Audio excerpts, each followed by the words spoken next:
Around the lack of supply of energy and the economy in the country, Agri-SA says it's requested an urgent meeting with Eskom CEO Ruyter. The organization wants to discuss the outlook for load shedding in the country ahead of the summer crop planting season. The Federation of Agricultural Organizations says it fears that if the current state of energy supply in the country persists, it'll have not only adverse impact for the local food production, but also jeopardize export agreements.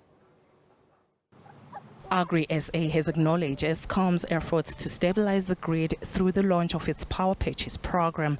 The program is envisaged to procure 1,000 megawatts of power from independent producers and neighboring countries. However, the industry says it needs a more detailed longer-term plan. Furthermore, Agri-SA says load shedding has had a significant impact on the productivity of farmers.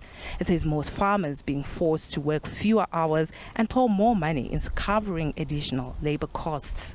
The better part of the last 2 weeks has seen the country battling stage 6 and now stage 5 load shedding. This as the state-owned power producer reported several generation unit breakdown at various power stations.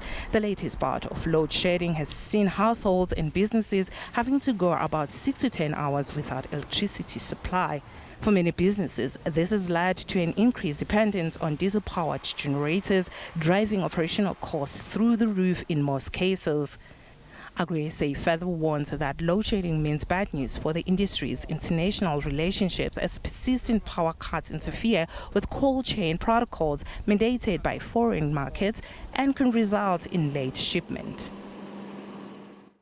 Right, let's speak a little bit more now with Agri-SA Executive Director Christo van der Rheede. A very good evening to you, and thank you so much for speaking to us. As we mentioned there in that introduction, that this may have implications for food security. But if you could just share with us, given the current circumstances, how farmers in the industry contending with this, and I mean, does this have the potential to bring us to the brink of food insecurity in the near future? Good evening to you and good evening to all of your viewers.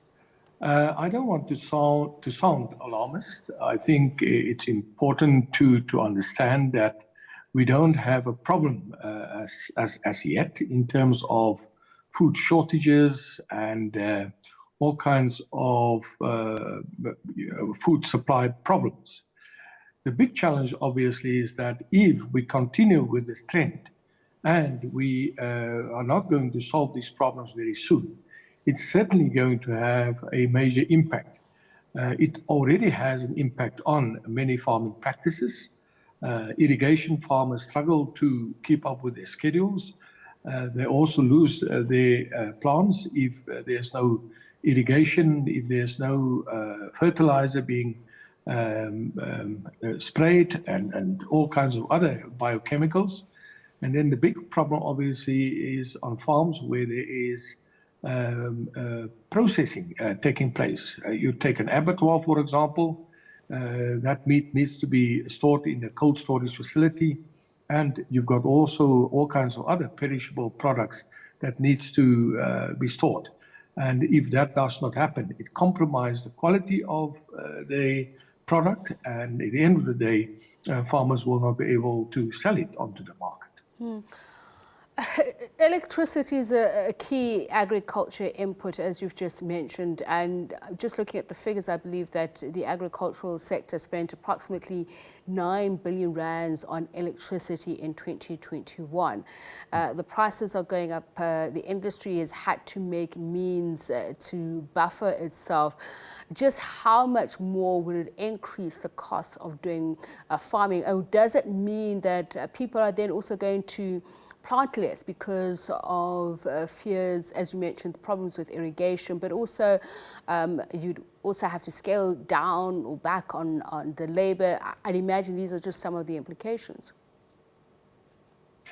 And look, the agriculture sector has done quite well, especially during the lockdown period, because it was declared an essential service.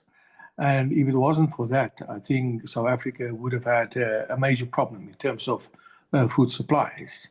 But we have seen of late, and due to the war in Ukraine and due to the pandemic and all kinds of logistical problems, a massive spike in the rise of fertilizer cost, in the price of diesel, in the price of electricity, in the cost of labor. And now you also have quite a number of increases in the repo rate.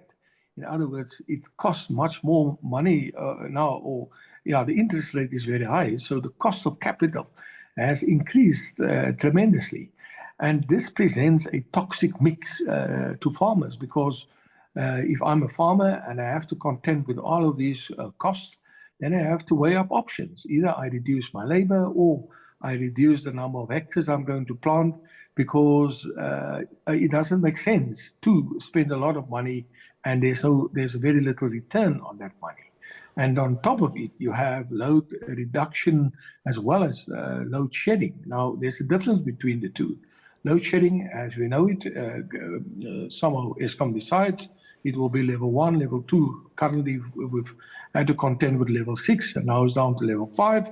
But load reduction is where Eskom decides to stop the supply on a specific transmission line, and indiscriminately decide just to cut off whether you're a paid-up client or not, and they have advanced particular reasons for that. But all of these things impact on a farm's financial sustainability, and which may result in all kinds of other challenges, especially in terms of food production and the cost of food that eventually lands up on the shelves of shops, and that becomes available to your consumers out there. In terms of the export agreements that you say could be in jeopardy as a result of this, the cold chain protocols mandated by foreign markets, what are they, and reliability, how is that judged? Is any of it taken into, as consideration, the fact that you say it's not just an internal thing, it's externally as well? There are many other countries who are impacted by the energy crisis. You must also understand that, especially on the global market arena, there's a lot of politics happening, and the competition is very, very tight. And countries will try to find all kinds of excuses to keep your products out of the market. Now, we all know that South Africa is the second biggest citrus producer in the world. It's a highly successful citrus sector.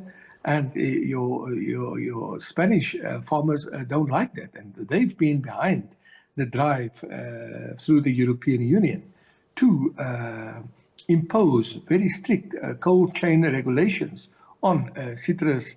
That was now a few months ago. And that would have had a devastating impact on our citrus crop, because we just don't have the money to abide to all of these very stringent regulations, which we deemed in many instances discriminatory and also unwarranted. And this is not just the case within the European Union. As I've said earlier, the competition is tight. And if you do not adhere to particular international export standards, and you compromise the quality of your fruit due to the fact that there's no electricity to maintain the cold storage protocols, then those markets will just shut their doors. And not only that, your consumers, international consumers, will stop trusting the quality of fruit that comes from your country. So you've sought an urgent meeting with Eskom. You have welcomed what it's introduced in terms of its power purchase plan. But the question is, will business have the excess capacity needed, particularly if they give you some sort of long-term goal in detail for the upcoming planting seasons or the ones to come thereafter? I must say, I really appreciate the openness of the leadership of Eskom. We've had a couple of meetings and we are in regular contact. We also have, appealed to the various cabinet ministers to find solutions to the problem, because we believe it is not just in the ambit of Eskom to find solutions, Government has a role to play, Eskom has a role to play, and then us as economic stakeholders also have a role to play, because it's no time to blame each other for this and that. But what we need to focus on is to ensure that we put our political differences aside and focus on what really matters. In other words, we need to get expertise in there as soon as possible.